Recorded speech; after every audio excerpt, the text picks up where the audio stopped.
knows what evil lurks in the hearts of men? The Shadow knows. That's a very good theremin. Yeah, I've been practicing that all week. It's very good. Now, obviously, I wasn't around in the 30s to hear the original radio broadcasts, Really? and I will admit that I haven't kept up with Dynamite's stable of pulp heroes. But with Chris Robertson at the helm, I figured Masks, issue number 1, was a good way to start off. Absolutely. I mean, I've read some Green Hornet and Kapow. Obviously, I know Zorro. Zorro's awesome. But again, yeah, I haven't had that much contact with the Shadow or with the Spider, who's the other one in the team. Also, it's quite interesting to read about a team who meet up and join up, and none of them really have any super powers. The Shadow can read minds and can hypnotize people, but compare that to, you know, the Flash's super speed or Superman's everything. I guess he's kind of, he reminds me of kind of the Dr. Manhattan of the Minutemen, you know, it's, in Watchmen. It's that sort of same dynamic. He's the only one with powers. I mean, these are mostly just regular people. Albeit with a series of extraordinary talents, but they just rally together to fight injustice. They do. Which I think is pretty cool. And I did like the fact that injustice in this title is the establishment. Yes, indeed it is. There is a group who call themselves the Justice Party, and they've taken over New York. Now, ironically, the Justice Party is made up of the most criminal and corrupt elements of society. They've kind of released this army of kind of stormtrooperish a little kind bit of guys. Zemo. Out onto the streets of New York, and they're basically taking tax money from everybody on the street. You don't pay up, you go to jail. Yeah, so cue the defiant vigilantes. Absolutely. It's a straightforward story, but I think it's an effective one. No, it is. I mean, come on, who doesn't want to see the Green Hornet punch injustice in the face? That's always good. That's always good. But the thing that made this issue really fly for me was the artwork. What a shocker that is. I'm sorry, are you arguing with me No, on this one? no, look.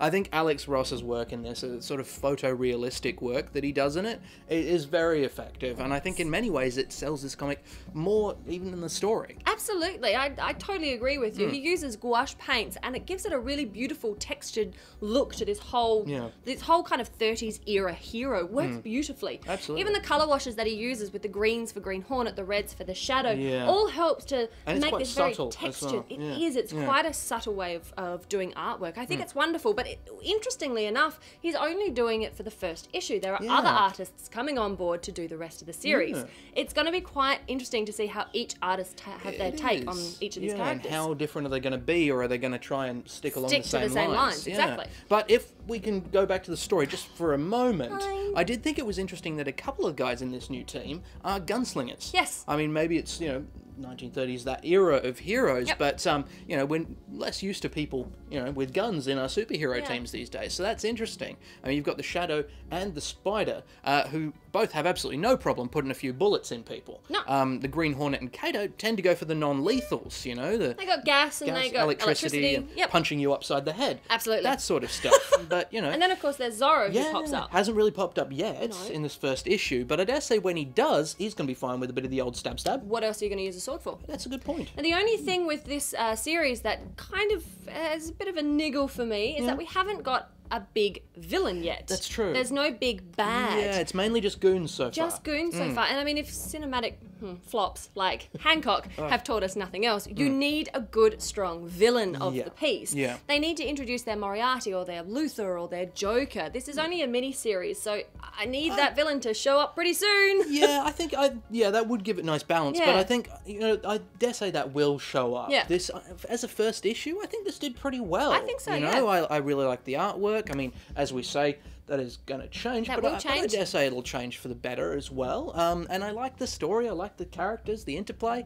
Yeah, I'm giving this one a buy. Yeah, look, I agree with you. It's really nice to come across these superheroes that I've heard of before, but I don't really know anything about them. So I get to learn a whole new story and a whole new character, which is wonderful. The art, like you said, with the changing of the guard is going to be really, really interesting. Give me that villain and I am set for this miniseries. It's still, this issue number 1 is definitely a buy. I certainly think you should check it out. Excellent. Cool. I really do hope Zorro turns up soon. Yeah.